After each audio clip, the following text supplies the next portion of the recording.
안녕하세요. 강소기업 내비게이터 이기호 팀장입니다. 저는 대표님들의 고민과 문제 해결을 위한 그런 일들을 해오고 있고요. 예. 컨설팅 경력은 약 6년 정도 됩니다. 예. 그리고 제 컨설팅 철학은 대표님들과 상담하다 보면 이렇게 일이 터진 후에 많이 의뢰를 하시는 경우가 많으신데 제 철학은 이제 선제적 조치가 굉장히 중요하거든요. 그래서 선제적 조치를 통해서 손해를 예방하고 그리고 이익을 극대화한다에 있습니다. 네, 오늘 영상은 어떤 영상인지 간단히 설명해 주시고요. 네, 오늘 영상은 대표님들이 법인을 처음 설립하시게 되면 이제 제일 처음에 작성하게 되시는 것이 이제 정관이죠. 예, 정관에 대해서는 여러 곳에서 많은 말씀을 들으셨을 텐데 이 정관이라는 단순한 규정이 우리에게 어떤 치명적 손해를 입히고 그 다음에 어떤 이익을 가져다 주는지 그것을 한번 점검해 보고 체크해 보는 그런 시간을 가지려고 합니다. 네, 그러면 정관이 상당히 중요한 것 같은데 정관이 도대체 무엇인가요? 네, 우리가 정관 하는 얘기를 많이 들으셨을 겁니다. 먼저 우리가 이 이야기의 뜻을 알기 위해서 우리가 이제 한자를 많이 사용하기 때문에 한자를 한번 볼 수가 있죠. 여기 보면 정관의 정은 정할 정이고요. 그 다음에 관자는 우리가 정성관자로 많이 알고 있는데 또 다른 뜻이 있는데 바로 항목관이라는 겁니다.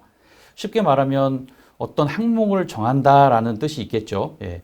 그래서 이제 사전적 용어를 보면 이게 법률적 용어인데 회사나 공익법인, 각종 협동조합 등의 목적과 조직의 업무 집행에 관한 자주적이고 근본적인 규칙 또는 그것을 기재한 문서 이렇게 되어 있습니다. 말이 많이 어렵죠. 이렇게 사전적 얘기를 쭉 우리가 읽어보면 머리가 좀 복잡해지게 됩니다. 간단하게 얘기하면 그런 거죠. 이제 우리는 회사니까 회사가 어떤 조직으로 구성되어져 있고 또 어떤 행동 규칙들을 가지고 일을 해야 되는지 그것을 기재한 것이라고 볼 수가 있는 거죠. 그런데 중요한 거는 그냥 이렇게 사전적 의미만으로 그칠 것이 아니라 이 정관에는 사실 다른 근로자에 대한 얘기보다는 우리 임원이나 주주에 대한 이야기가 많이 있거든요.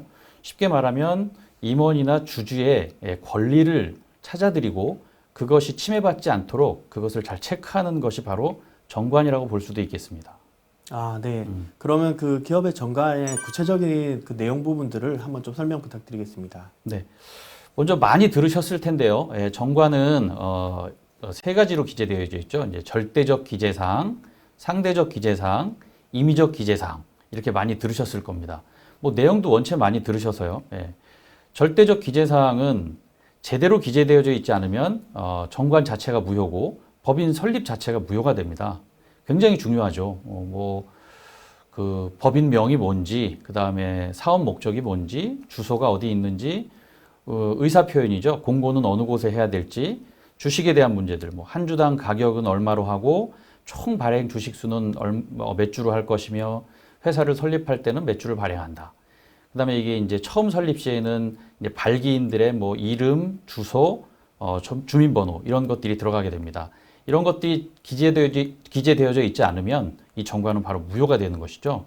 굉장히 중요하고요. 위반 시 문제점만 확실하게 머릿속에 기억하셨으면 좋겠습니다. 절대적 기재사항을 제대로 기재하지 않았을 때는 무효가 돼버립니다. 중요하고요. 두 번째는 이제 상대적 기재사항입니다. 상대적 기재사항은 기재하지 않더라도 정관이 무효가 되지는 않습니다. 그러나 기재하지 않으면 구속력을 발휘하지 않는다라는 말씀을 많이 들으셨을 겁니다. 이건 뭐냐 하면 효력이 발생하지 않는다는 얘기죠. 우리가 잘 아는 예로는 이제 중간 배당, 그 다음에 주식 양도 제한 이런 것들을 들 수 있겠습니다. 마지막으로 이제 임의적 기재사항인데요. 임의적 기재사항도 기재하지 않더라도 정관이 무효 처리되지는 않습니다. 임의적 기재사항은 기재하지 않아도 되지만 기재하면 그대로 따라해야 된다는 그런 특성을 가지고 있고요. 우리가 잘 아는 임원의 보수, 퇴직금, 상여금 이런 것들을 비롯해서 자기 주식 같은 것들 있죠. 이런 것들은 사실 상위법에 이미 나와 있기 때문에 자기 주식도 그냥 진행하면 되지만 이게 적어 놓으면 그대로 진행해야 된다는 차원이 있고 특히 그 임원의 보수, 그 다음에 퇴직금, 유족 보상금은 다른 규정이 없기 때문에 여기에 제대로 기재되어 있으면 그대로 이행해야 되고 그래야 효력을 발휘한다는 차원이 또 있습니다. 네, 영상을 보시는 대표님들이 이거 되게 빠져 있으면 손해가 발생할 것 같다는 생각이 들고 어떤 것부터 점검을 해야 될지 좀 막연할 것 같은데 좀 자세히 한번 좀 설명 좀 부탁드리겠습니다. 네네. 그럼 하나씩 먼저 대표님들이 정관을 만드시고 혹은 만드셨더라도 다시 한번 살펴봐야 될 체크 포인트에 대해서 한번 얘기를 나눠보도록 하겠습니다. 먼저 절대적 기재사항인데요. 이거는 뭐 당연히 잘 하셨을 거라고 보여지지만 법인을 운영하는 데 있어서 조금 더 체크해야 될 사항을 한번 말씀을 드려볼게요. 첫째는 이제 주소죠. 예, 주소인데 대표님들 잘 아시는 바와 같이 내 법인의 주소지가 과밀 억제권역이냐 아니냐에 따라서 이 부동산 취득할 때 취득세에 대한 막대한 차이가 있죠. 예. 과밀 억제권역은 쉽게 말하면 우리나라는 이제 인구도, 그 다음에 모든 산업도 이제 수도권에 많이 집중되어져 있죠. 예. 그래서 이 집중을 억제하기 위해서 이제 지역 균형 발전이죠. 지역 균형 발전을 위해서 만든 제도입니다. 예. 그러면 과밀 억제권역이 어디냐라고 했을 때 뭐 굳이 다 암기할 필요까지는 없고요. 일단 서울을 중심으로 이렇게 이 주변을 둘러싸고 있는 근접한 모든 경기와 그 다음에 인천권은 과밀 억제권역이라고 보시면 됩니다. 이렇게 왼쪽에 이제 인천이 있을 것이고요. 그 다음에 이렇게 오면 김포 있겠죠. 그 다음에 고양시가 있고 옆으로 의정부가 있고 내려오면 뭐 남양주, 구리, 하남 이쪽으로 내려와서 성남, 그 다음에 뭐 안양, 과천, 의왕, 군포 옆으로 가면 광명이 있을 거고요. 그 다음에 시흥까지 있을 겁니다. 이렇게 쭉 둘러싸고 있는 모든 곳들을 이제 과밀 억제권역이라고 하고 이곳에서 법인을 설립하고 부동산을 취득할 시에는 취득세 중과가 무려 3배까지 있죠. 예. 그래서 대표님들 법인 설립하실 때 나의 본점 주소지를 어디다 할지 가능하지 않을 수도 있겠죠. 예. 그러나 가능할 시에는 이 과밀 억제권역을 벗어나서 주소지를 가져가는 것이 대표님들한테 유리하겠죠.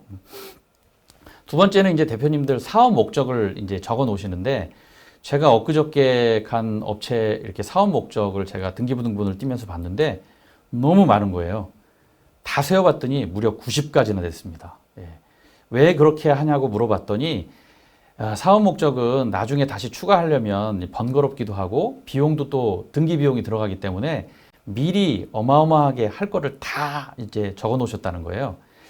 그런데 이것도 뭐 어떻게 보면 그건 자유죠. 예, 자유이긴 하지만 이제 거래업체나 다른 뭐 입찰을 요구하는 거래업체나 다른 관공서에서 이렇게 봤을 때는 이 업체의 정체성이 뭐지 하는 의구심을 들게 할 수도 있는 겁니다. 왜냐하면 전문성이 없어 보이거든요. 예. 사업 목적을 기재하실 때는 내가 지금 당장 하고 있는 일, 그 다음에 뭐 2, 3년 내로 내가 해야 될 일 정도로 좀 축약하셔서 너무 여러 가지를 쓰지 마시고 나의 전문성을 어필할 수 있을 정도까지만 사업 목적을 정해 놓으시는 것이 좋습니다. 세 번째는 이제 총 발행 주식 수인데요. 어떤 법인도 가면 회사를 이제 설립할 때 발행한 주식이 만 주인데 총 발행 주식 수를 4만 주로 해 놓으신 데가 있더라고요. 이것은 구상법을 아직까지 끌고 오고 있는 것이라고 보여집니다. 뭐냐면 옛날에 그런 규정이 있었죠. 상법에 회사가 설립할 때 발행한 주식의 최소 4배 이상의 주식을 발행해야 한다는 상법이 있었는데 그것은 이미 삭제됐습니다. 가령 예를 들어서 지금 5,000원짜리 주식 2만 주를 발행하면 자본금이 1억이 됩니다.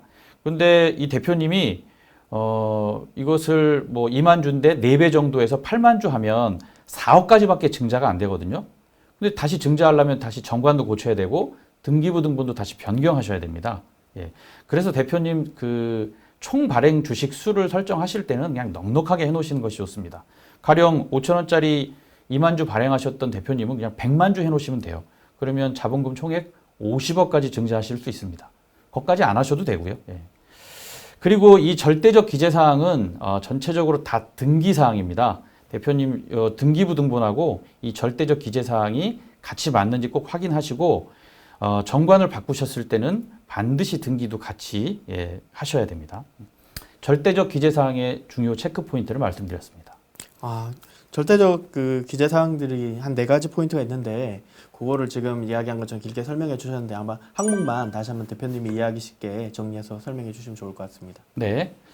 중요 포인트를 제목만 말씀드리면 첫 번째 주소 점검하시는 문제, 그 다음에는 이제 사업 목적, 예, 그 다음에 총 발행 주식 수, 그 다음에 등기가 되었는지 요 네 가지 체크하시는 것을 다시 한번 말씀드립니다. 네, 그러면 이제 이어서 상대적 기재사항에 대해 체크리스트도 있을 것 같은데요. 설명 좀 부탁드리겠습니다. 네, 다음은 이제 상대적 기재사항의 주요 체크 포인트입니다. 먼저 상대적 기재사항의 가장 중요한 것이 이제 중간 배당이라고 말씀드렸는데 배당에 대해서 이제 우리가 알아볼 필요가 있겠죠. 예. 배당은 우리가 이제 이익금에 의해서 배당을 하게 되는데 제가 대표님들한테 많이 여쭤봅니다. 예. 이 이익금 남은 거 혹시 누구 돈일까요? 물어보면 대부분의 대표님들이 뭐 법인 돈이라고 말씀하시는데 어떤 대표님들은 뭐 내가 사장이니까 내 거지라고 말씀하시는데 상법적으로 이 이익금은 주주의 몫입니다. 예.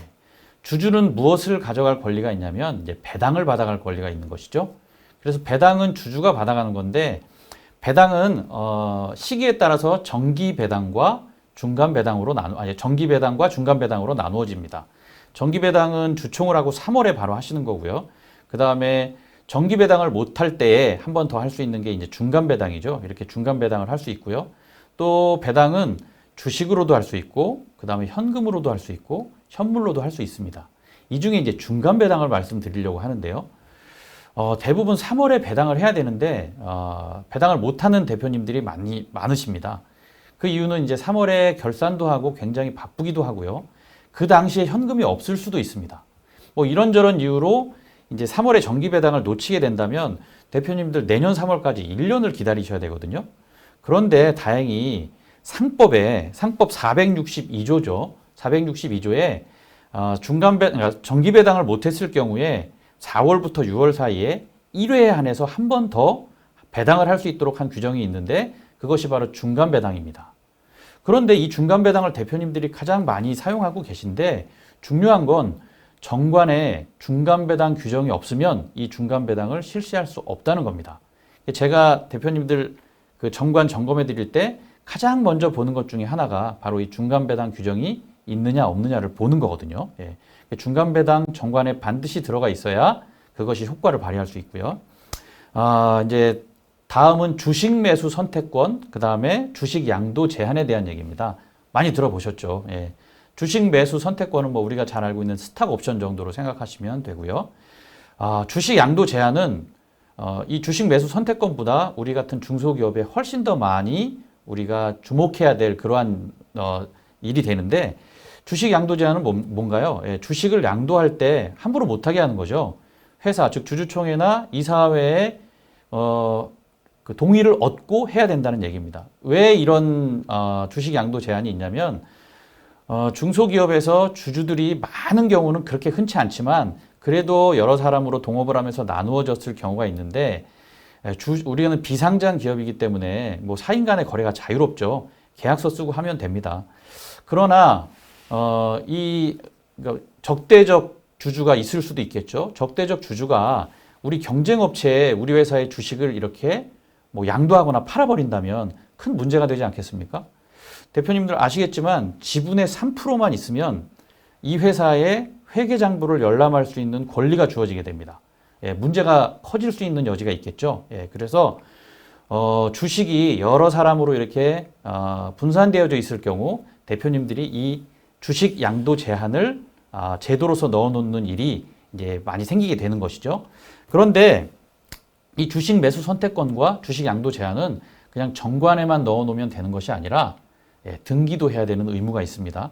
그래서 이제 상대적 기재사항에 중요한 중간 배당 그리고 뭐 주식 매수 선택권, 주식 양도 제한 이것은 반드시 들어가 있어야 효과가 발휘되고 특히 뒤에 말씀드린 주식 매수 선택권과 주식 양도 제한은 등기까지 해놓으셔야 된다는 점 말씀드립니다. 네. 주식이라고 하면 어떤 법적 근거가 있어야 될 것 같은데 혹시 어떤 법을 근거해서 저희가 작성을 해야 되나요? 네. 주식 매수 선택권과 주식 양도 제한은 상법에 나와 있습니다. 상법 317조에 등기해야 될 내용들을 이렇게 나열해 놓은 곳이 있는데 그 중에 상법 317조 3회 2, 그 다음에 상법 17조 3회 3회 이 두 가지는 반드시 등기해야 된다고 명기해 놓고 있습니다. 네, 감사합니다. 그러면 이미지 기재사항의 체크리스트도 있을 것 같은데요. 또 추가 설명 부탁드리겠습니다. 네, 이제 세 번째 정관의 임의적 기재 사항의 주요 체크 포인트입니다.